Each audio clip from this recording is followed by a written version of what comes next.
తెలుగు రాష్ట్రాలలో అధిక విస్తీర్ణంలో పండించబడుతున్న పండ్ల తోట మామిడి. ప్రస్తుతం మామిడి తోటలన్నీ పూత దశలో ఉన్నాయి.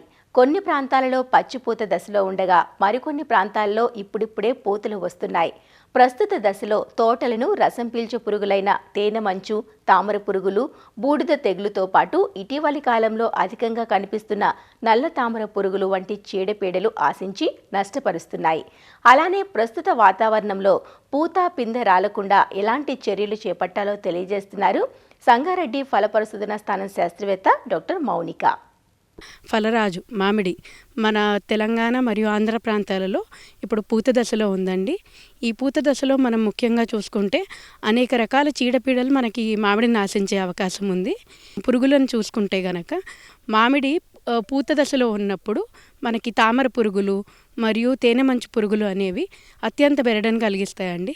మనం మామిడి ఎప్పుడైనా కూడా పచ్చి పూత దశలో కానీ తెల్ల పూత దశలో ఉన్నప్పుడు, అనగా మన పూత అనేది విచ్చుకున్నప్పుడు ఈ తేనెమంచు పురుగులు అవి మన పూత నుంచి కానీ మన లేతాకుల నుంచి కానీ గీకి రసం పీల్చడం జరుగుతుందండి. ఈ తేనెమంచు పురుగులు ఒక తేనె వర్ణంలో ఉండే పదార్థాన్ని మన ఆకుల మీద మనకి విసర్జిస్తాయండి.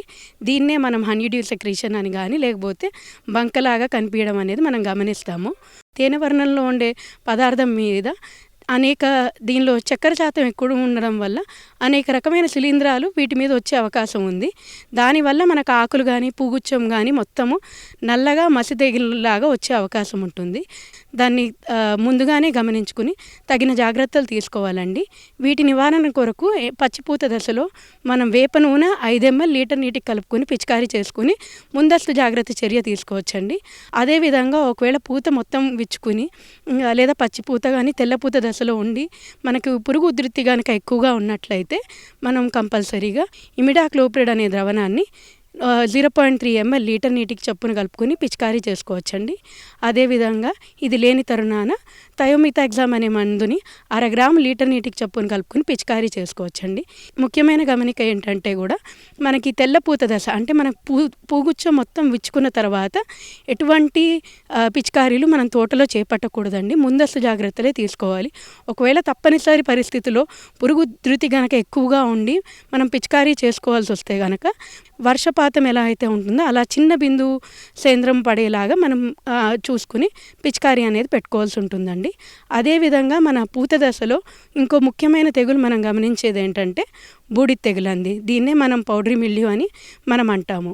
మన పూగుచ్చం మీద మనకి ఏంటంటే తెల్లటి లేదా బూడిద రంగు మసిలాంటి పదార్థం మనకి పూగుచ్చం మీద ఏర్పడి పూత మొత్తం మాడిపోవడం జరుగుతుందండి. దీన్ని కనుక మనం గమనించుకున్నట్లయితే ముందస్తు జాగ్రత్త చర్య కింద నీటిలో కరిగే గంధకం అనగా వెటబుల్ సల్ఫర్ని ఒక 3 గ్రాముల లీటర్ నీటికి చొప్పున కలుపుకొని పిచికారీ చేసుకోవాలి. ఒకవేళ ఉధృతి ఎక్కువగా ఉంటే గనక మనము హెక్సాకొనజోల్ అనే ద్రవణాన్ని 1 ml లీటర్ నీటికి చొప్పున కలుపుకొని పిచికారీ చేసుకోవచ్చండి. ఇదే విధంగా ఈ మధ్య మనం చూసుకున్నట్టయితే మన తెలంగాణలో ట్రిప్స్ అని అంటామండి, లేదా చిల్లీ ట్రిప్స్ అని, బ్లాక్ ట్రిప్స్ అని కూడా అంటున్నారు.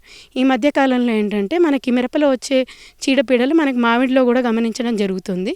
వీటిని మనం తెలుసుకోవడానికి ఒక చిన్న చిహ్నం ఉందండి.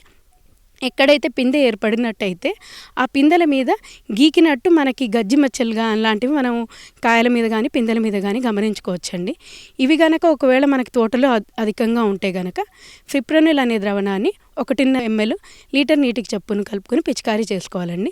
సో ఈ విధంగా మనం పూత దశలో ఉన్న మామిడిని మనము ముందస్తు జాగ్రత్తలు తీసుకొని కాపాడుకున్నట్టయితే మనకి కాత అనేది ఎక్కువగా ఉంటుంది. మనకి ముఖ్యంగా మన మామిడి పూత దశలో ఉంది కాబట్టి ఇప్పుడు మనం బెట్ట పెడతాము. అదే మనకి కొంచెం చిన్న బఠానీ పరిమాణంలో పిందె రావడం మొదలుపెట్టిన తర్వాత తేలికపాటి నీటి తడులు అనేవి మనం అందించుకోవాలండి. అదేవిధంగా అవసరాన్ని బట్టి మనం ఏంటంటే మనం 13-0-45 దాన్నే మనం మల్టీకే అని అంటాము. ఇలాంటి ద్రవణాన్ని కూడా ఒక 10 గ్రాముల లీటర్ నీటికి చొప్పున కలుపుకొని దాంతోపాటు పిందె కట్టిన తర్వాత బోరాన్ అనే ద్రవణాన్ని ఒక 2 గ్రాముల లీటర్ నీటికి కలుపుకొని మనం పిచికారీ చేసుకున్నట్టయితే మనకు పిందె కట్టిన తర్వాత వాటికి బలం ఏర్పడి మనకు పిందెలు అనేవి బాగా నిలిచి మనకు కాత అనేది బాగా వస్తుందండి. సో ఈ విధంగా జాగ్రత్తలు తీసుకొని మన మామిడి కాతను అనేది పెంచుకోవాలని రైతు సోదరులందరికీ నా మనవి.